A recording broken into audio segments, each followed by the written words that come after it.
Welcome to Searching for the Question Live. My name is David Orban, and I am very glad to have you following the show. Before we start, I want to invite you to participate actively by asking questions, making comments on any of the platforms where you are following, on Facebook, on YouTube, on Twitter, on Twitch. We will be able to consolidate these comments and to provide you with answers, reply to your comments, and make this as interactive as possible. Also, if you enjoy what I create together with my team, I invite you to become a fan, a supporter, a sponsor, or a benefactor on patreon.com/David Orban. The theme of today is that of Jolting Technologies. And what I want is to illustrate this paradigm that I announced a little more than a year ago with a lot of specific examples. And then to invite you to become a subscriber on the Jolting Technologies courses that I recently launched, where you will be able to learn about the implications of this paradigm and how it impacts your life, the business models of your companies and enterprises, but also how it impacts civilization as a whole. So, the understanding of Jolting Technologies can start with a very simple mathematical formulation. A jolt is the measure of the variation of acceleration. So we all have a day-to-day experience of what is a jolt. If you think about it, your car will never move instantaneously from a standing position to its maximum, hopefully legal speed. And it will not reach from 0 to that maximum speed with a constant acceleration, depending on the model of your car, or whether we are talking about an internal combustion engine car or electric car, on the style of your driving and how heavy your foot is on the accelerator. Well, there will be a given shape that the acceleration itself will have during this period of time as you go from 0 to, let's say, 60 kilometers or 60 miles an hour. And the measure of that shape is what we call jolt. And it can be positive or negative, because the same thing happens when you brake. When you brake, you may realize that you need to stop sooner than you expected, or that you were going faster than you expected, or that the conditions of the road are worse. And after having started to brake, you decide that you really need to slam your feet on the brake pedal, and as a consequence, your deceleration is going to increase. That is also a jolt.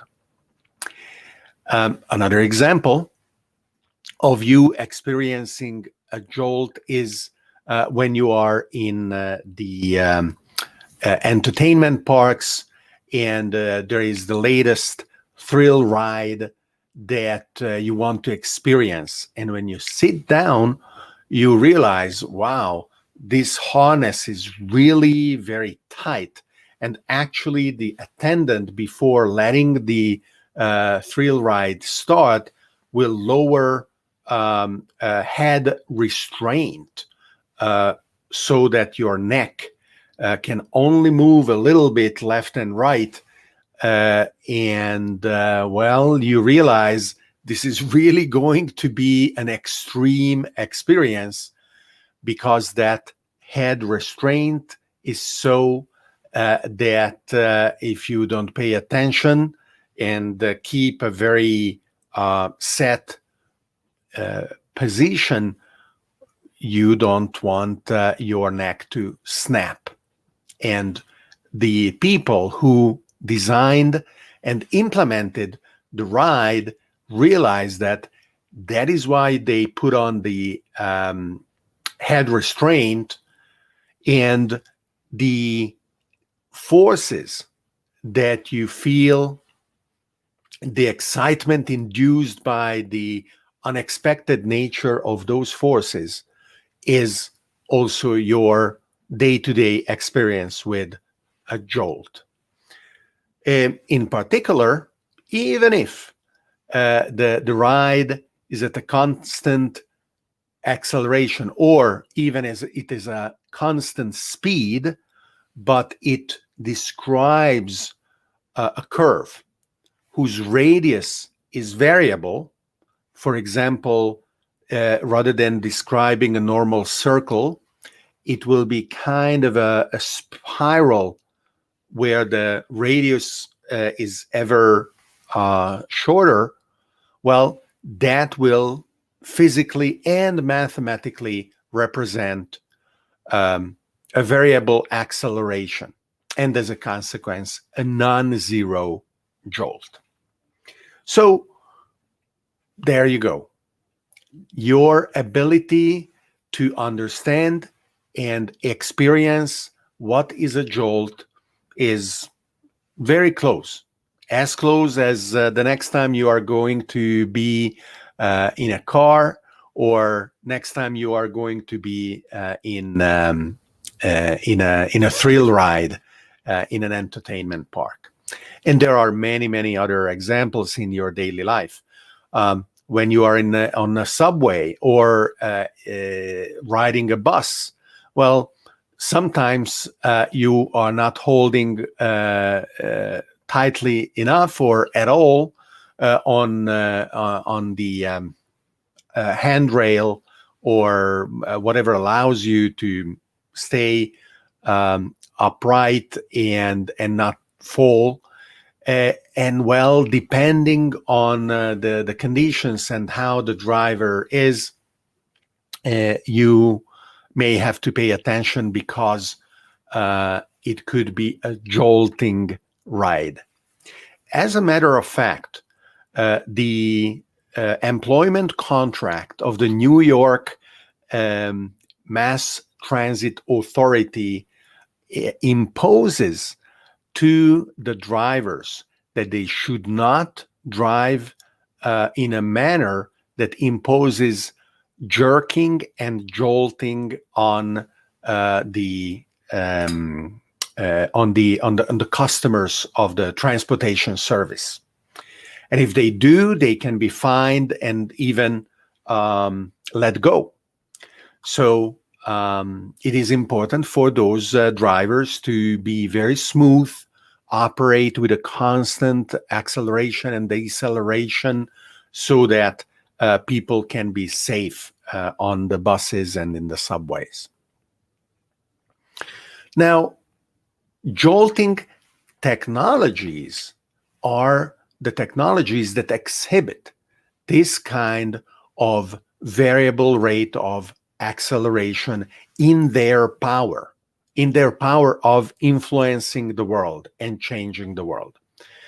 Now, we are biased. We are biased towards a certain direction in this change, so we will always pay closer attention to those whose power is increasing rather than decreasing, whose ability to change the world gets ever larger, and it gets larger faster than we would expect. Those are the jolting technologies that I will illustrate, and that is the subject of the jolting technologies paradigm as we look at how it changes the world. So in order to do that, it is worth doing a little bit of a premise, because when 12 years ago I was part of the team that designed the Singularity University at the NASA Research Park in California. What we were looking at and what we really wanted to popularize and make available as a mindset to the broadest possible number of people was the understanding of the power of exponential technologies. I am moving the microphone because I realize that the camera wants to actually have the microphone in focus. So let me see if I can put myself in focus, take the autofocus away, and then I can bring the microphone back and still be in focus for the live stream. Let's see if this is now working. Okay, I think it is better. So at Singularity University, we would be looking at exponential technologies, and we would be illustrating the advancing of the power of computers and smartphones and the digital cameras and many, many other things, of course, with the lens of exponential technologies. And you can still go to su.org, the website of Singularity University, and experience a lot of content and participate in a community that will tell you about the power of exponential technologies. And what we would tell you is that it is important to understand that, yes, a linear approximation of what is happening is often possible, especially when the pace of change is relatively slow. It is not going to be very unreasonable to apply a very, very simple linear interpolation to the data that is available, and then extrapolate from that set of data and expect a given future change or a given future performance.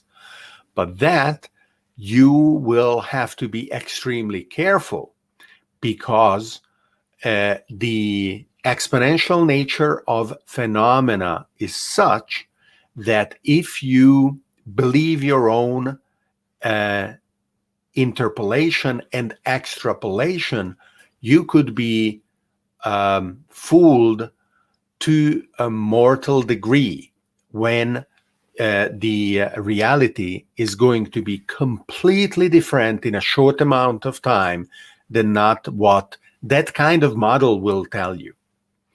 A very famous example of this was when AT&T gave up on the mobile phone market, because based on this kind of linear thinking, the business consultants that they hired produced a report that said that over the course of the next 10 years, there would be less than 1 million mobile phone subscribers. And it was a huge mistake, because there were tens of millions and soon hundreds of millions of mobile phone subscribers in the US, and of course, billions across the world. And AT&T, based on that linear mindset and linear thinking, was unable to realize what kind of changes would have been happening. So moving from a linear mindset to an exponential mindset, from linear models to exponential models, is hard but necessary. And what I am telling you is that similarly, the exponential model is just an approximation of a more sophisticated model based on a jolting mindset. And that, yes, you can, at a first instance, just think about the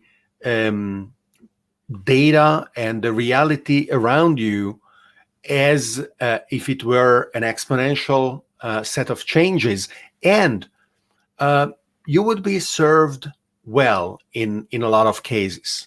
But you have to keep in mind that it is just an approximation, and you have to be careful and aware that a different interpretation might be necessary, one that understands that indeed you are in front of a phenomenon, of a technology, of a change that has a jolting nature.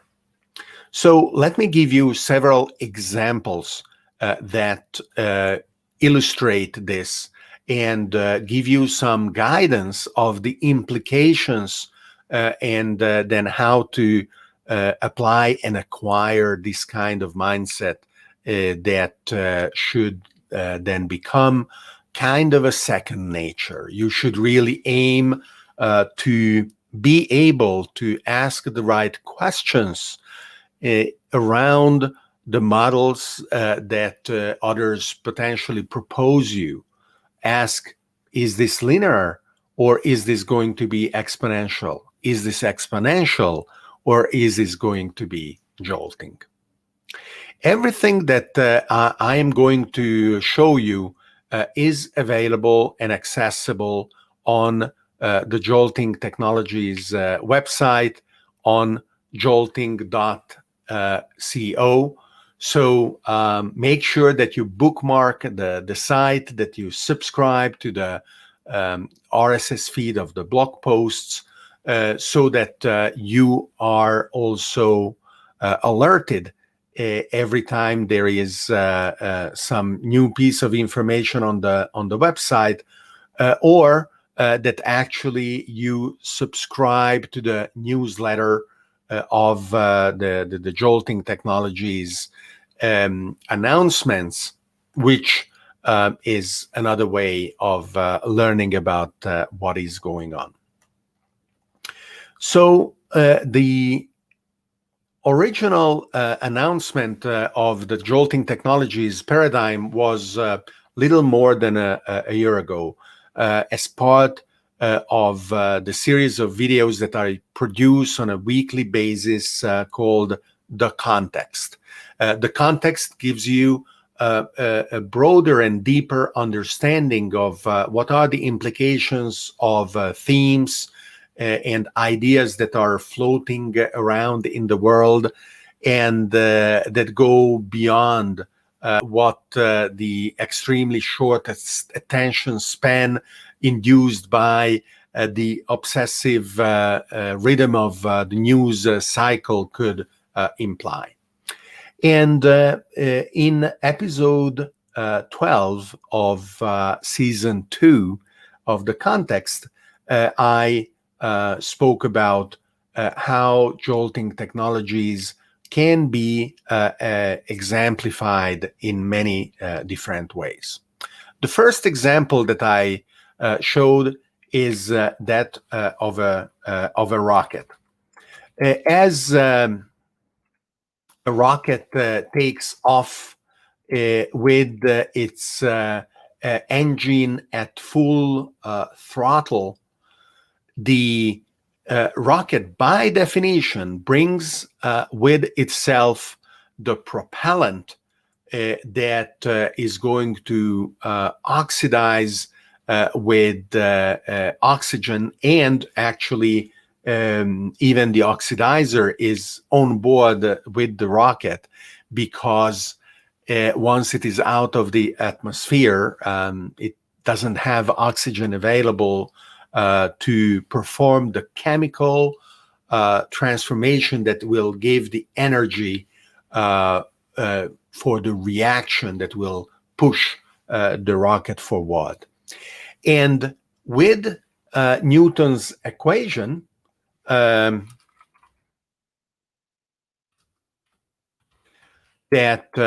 force equals mass by acceleration, we have a very simple conclusion. Where is it? There are too many equations here. Wait a minute.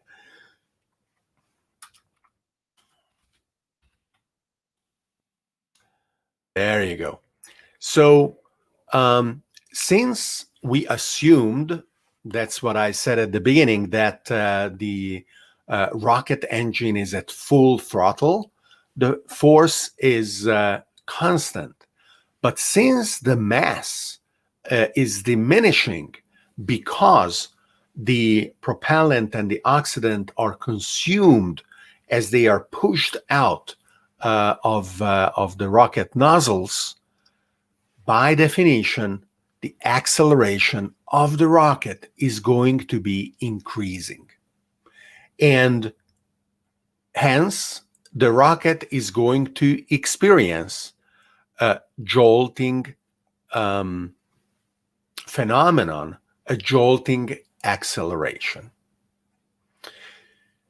This also means that the rocket equations themselves are not going to be as simple as you would expect with a more approximate, more naive assumption, exactly because we are not talking about a system of constant acceleration, but we are talking about a system of variable acceleration. Now, the next example that I quote here is actually an application of a series of technologies that have a consequence in a very, very important field that we call synthetic biology. The field of synthetic biology concerns itself with a deep understanding of the building blocks of life, both in terms of input, in its ability to scan what are proteins doing, or viral components, or DNA that are the recipe of the makeup of all the organisms, or in terms of output, creating proteins or viruses or variable length of DNA. And our ability of decoding gene sequences, our ability to print genomes is improving. But it is not improving at a constant speed. It is not even improving at a constant rate of acceleration. It is improving at an increasing rate of acceleration. A famous exponential development is what we call Moore's law, related to the increasing power of computers that are expected and have for 50 years and more followed an exponential curve of doubling in power every couple of years. And on this chart, you can see the blue line that is the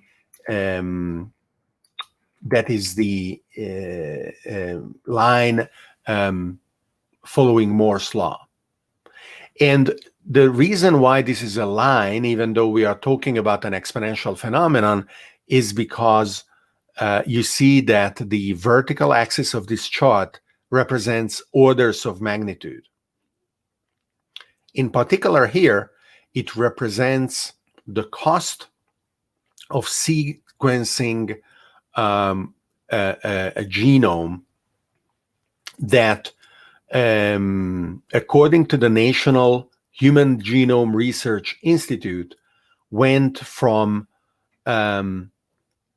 hundreds of millions of dollars in the early 2000s to $10 million in 2007 or so, then to $10,000 in 2011 or so, and to $1,000 in 2019.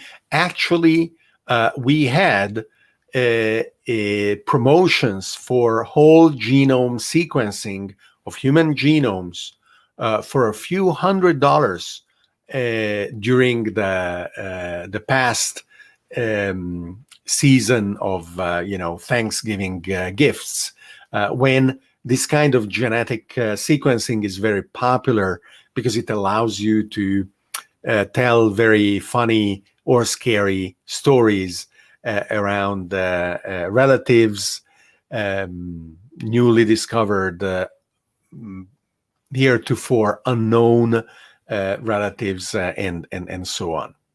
So we are now in a situation where from hundreds of millions of dollars, we are now talking about hundreds of dollars. Over the course of 20 years, the cost of gene sequencing the human genome decreased 1,000,000-fold. And this decrease was not constant. It experienced an increasing rate of reduction in the cost.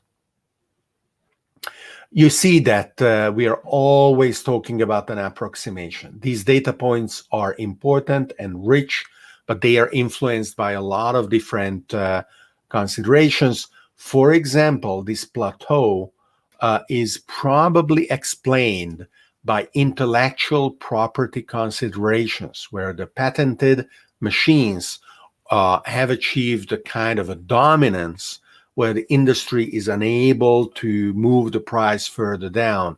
And as those patents are expiring and new types of machines are brought to the market, that kind of resistance is broken and new prices can be achieved rapidly.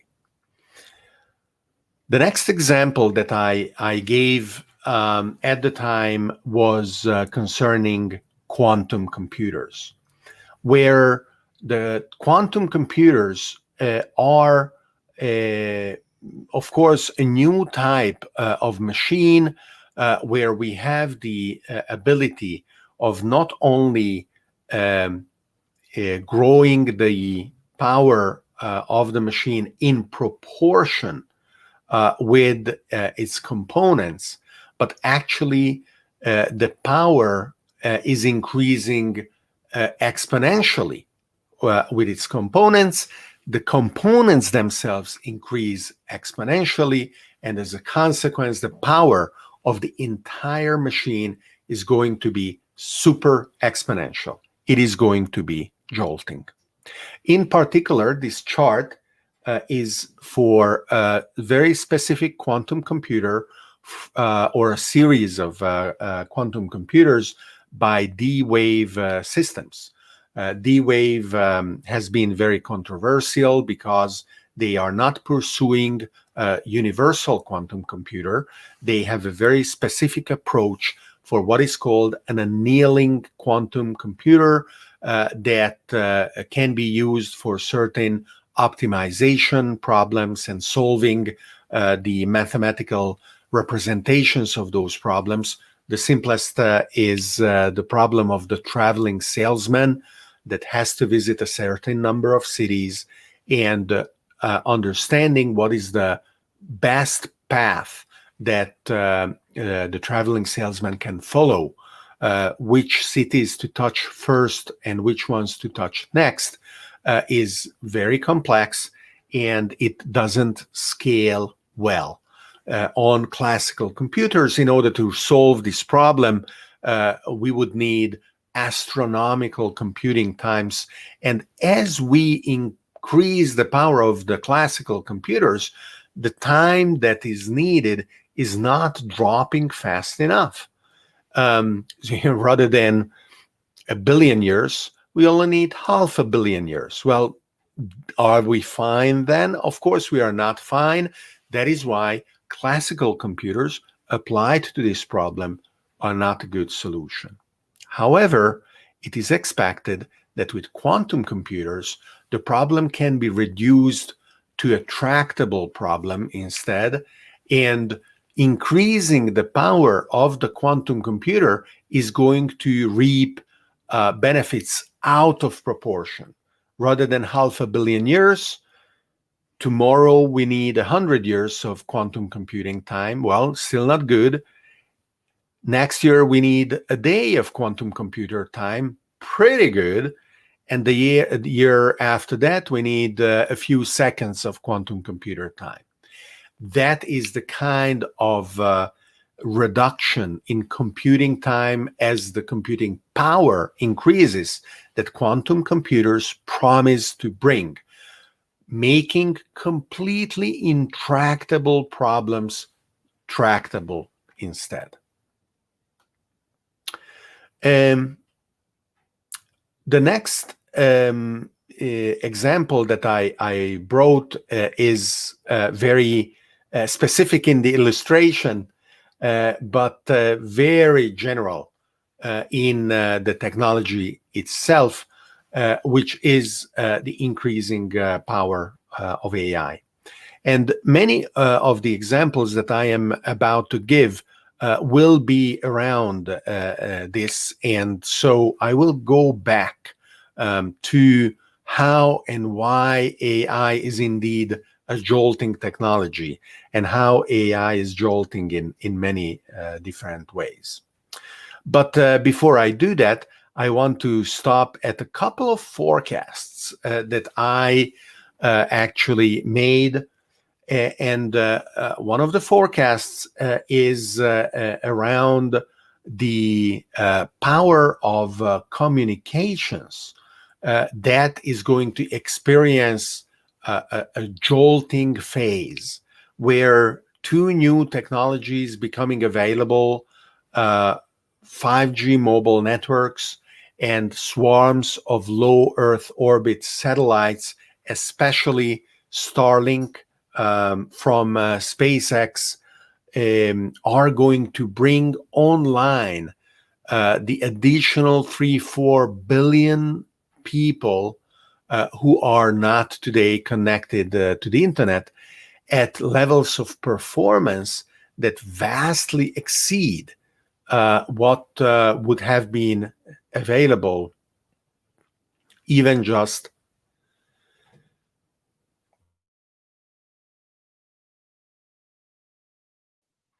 apologies. I am glad that I was able to stop my audio and coughed on mute.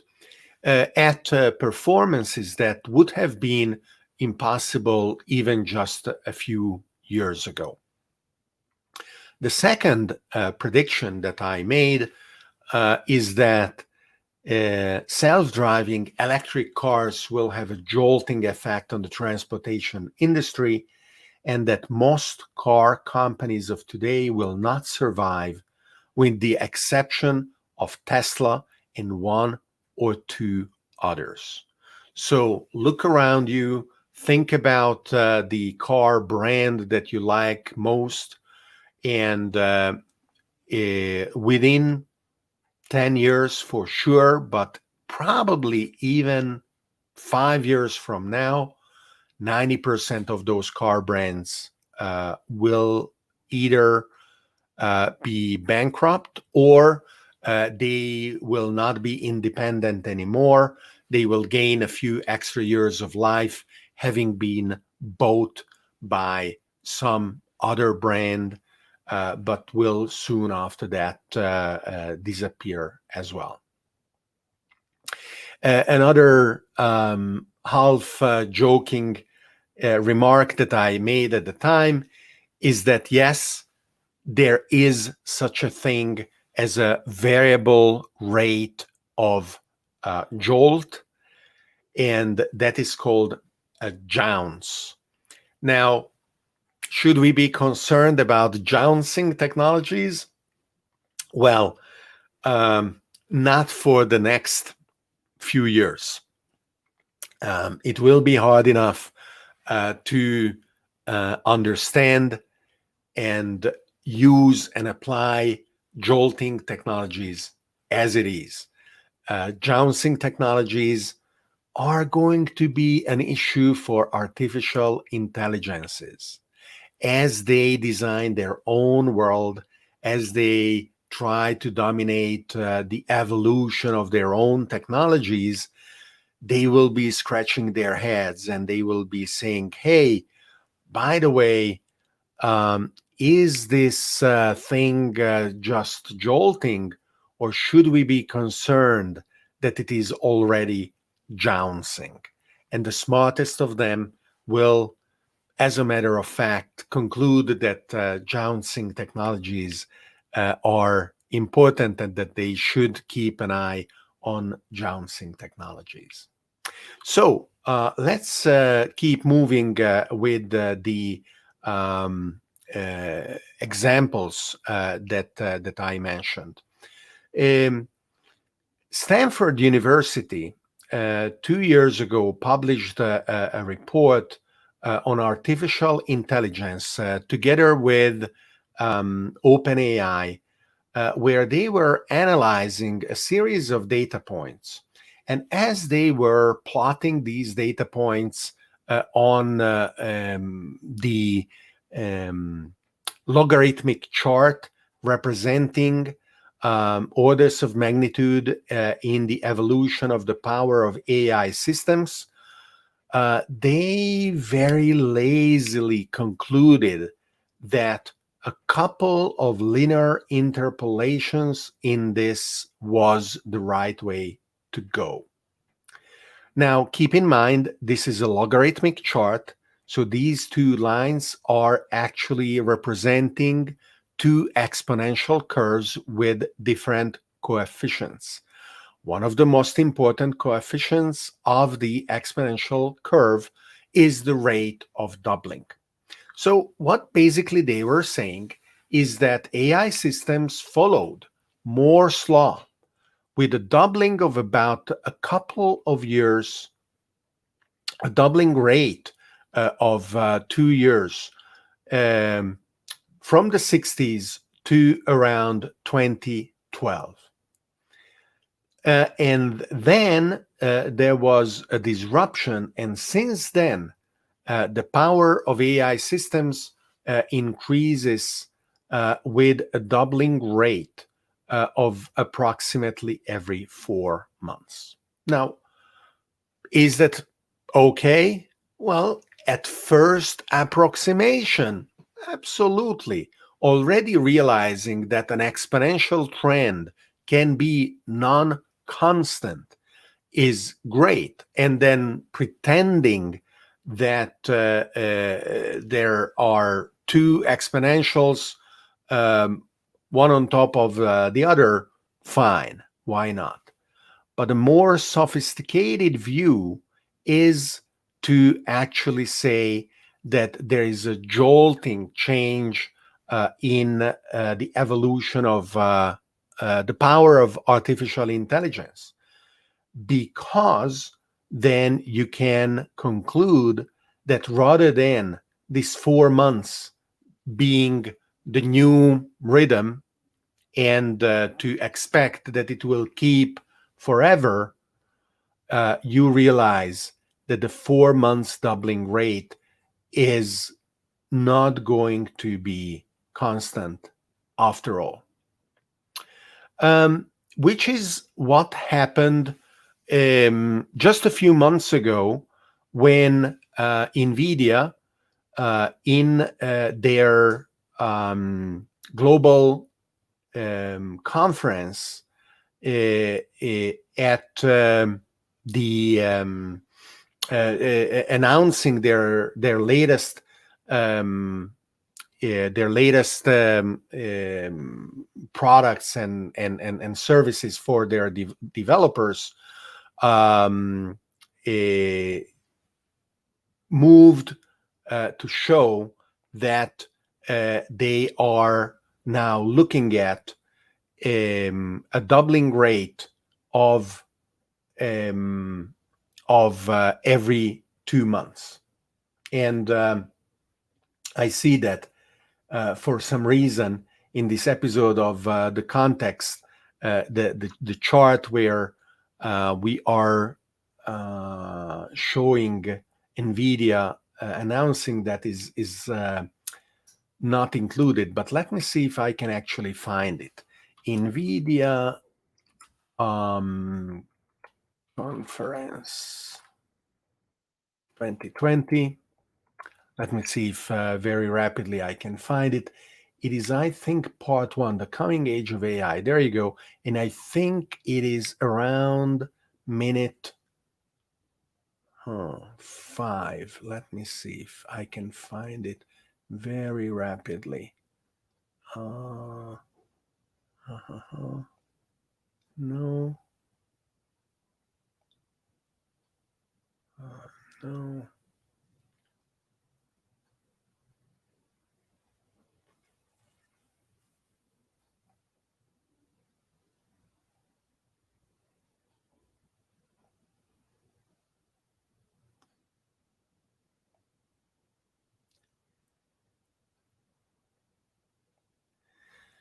Bear with me just a few more seconds. I will then eventually give up.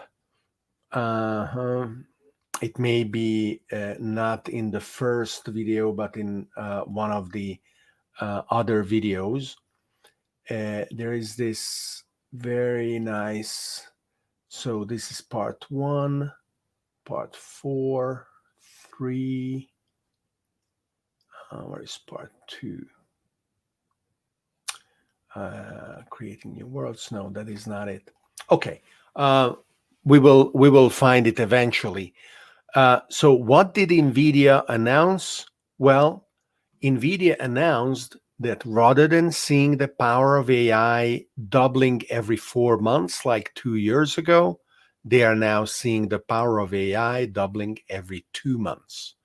So from 2 years in 2012 to 4 months in 2018 to 2 months in 2020. This is the jolting power of AI. Intel as well has declared the same.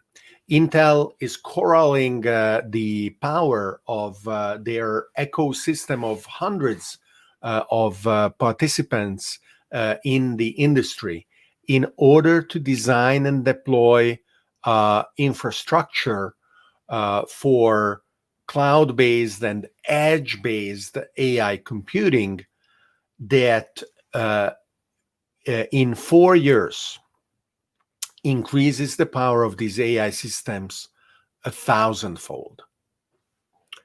And well,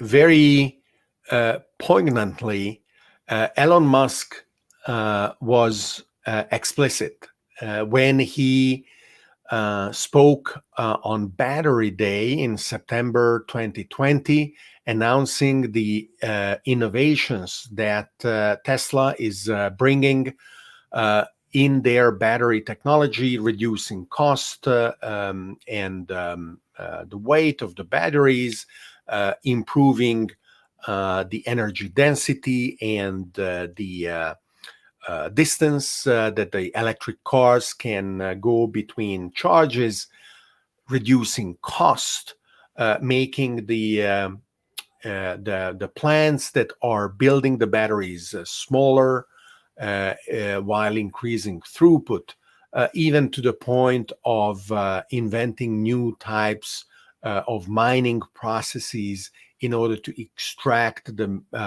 minerals needed to build the batteries in an ecologically sound manner, and doing without the exotic minerals that the industry was accused of using without regard to the unethical practices and labor exploitation in African countries. So a set of very, very important innovations and announcements. And then he added something very important. He said that the objectives of Tesla and SpaceX will not be reached in time if both are not able to increase the rate of innovation in their products. Now, innovation is what generates the exponential trends that we have become accustomed to. Increasing the rate of innovation is the very definition of jolting. So, Elon Musk is jolting. Now, what I want to show at the end of our meeting today is the launch of the Jolting Technologies course. When you go to jolting.co, you can scroll through the website, and you can then click on any of these icons. I would recommend that you click on the first and start with the Introduction to the Jolting Technologies course. When you sign up, you get your first month for free. So don't hesitate. You can cancel anytime. And in the meantime, you get access to all the courses in the catalog. I am adding new courses on an approximately monthly basis. So you will always have something new to learn as I explore and share with you my analysis around the jolting technologies and how they are impacting the world around us. The Jolting Technologies courses are divided in many units. And each unit is composed of a short 5-6 minute video where I introduce the topic at hand. You can, as a consequence, learn the video very, very easily wherever you are. In your daily commute, or preparing breakfast, or taking a break from work, or getting ready to go to bed, you will always have 5-6 minutes to absorb a particular topic. If you prefer reading rather than watching a video, the material is also available as a transcription, and there is an interactive explorer of the topics that are represented and their relationships. So you will be able to explore and understand why these topics matter, what is the relationship between them, and how you can understand them ever more deeply. As you go through the various units, there are always opportunities to get deeper in the topics that we are looking at. And if you want to really explore one topic or another, there is a set of curated websites where you can go deeper in the various various technologies, and there is a dynamic, ever evolving set of articles that are also available to you. After you complete the course, you receive a certificate that you completed the course, and you can start with the next one.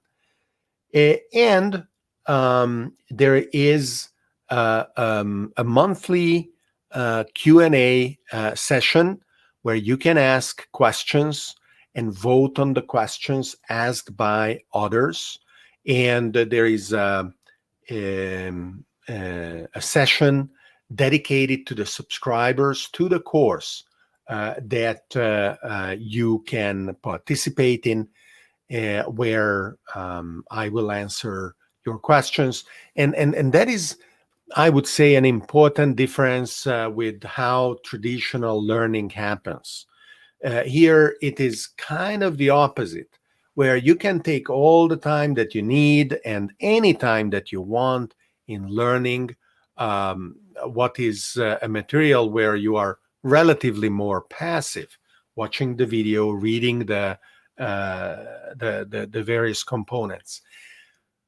But when you really want to interact, when you want to ask questions, when you want your doubts answered, or if something is unclear, clarified, well, that is where we dedicate synchronous time and explore for an hour, for 2 hours, for as long as it is needed. And when you ask a question, it's fine. If you don't have a question, you can still vote on the questions asked by others. And we have the most interesting questions that matter to the most of you bubble up in the sequence. And then I give you the opportunity to ask a follow-on question if your question was indeed interesting and it was stimulating for everyone else. So this is the way that the Jolting Technologies courses are structured. Now,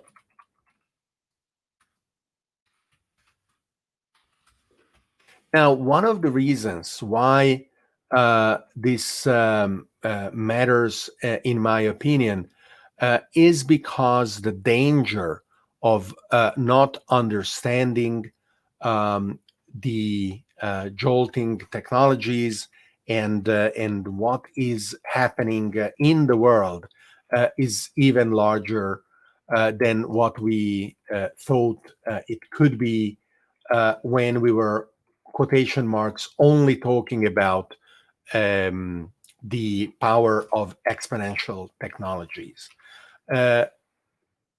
The price of not understanding exponential technologies could have been that of a business model that wouldn't work anymore, of an enterprise going bankrupt, and actually opening up the space for others to come in and to innovate and to capture the value that the dying incumbent left available on the market.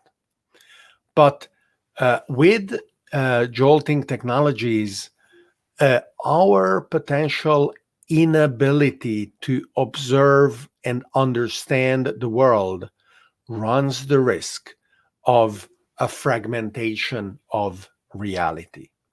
And this fragmentation is the consequence of our innate desire of understanding. But without having the tools for that understanding, we have our pattern matching ability that goes into overdrive. We resort to superstitions.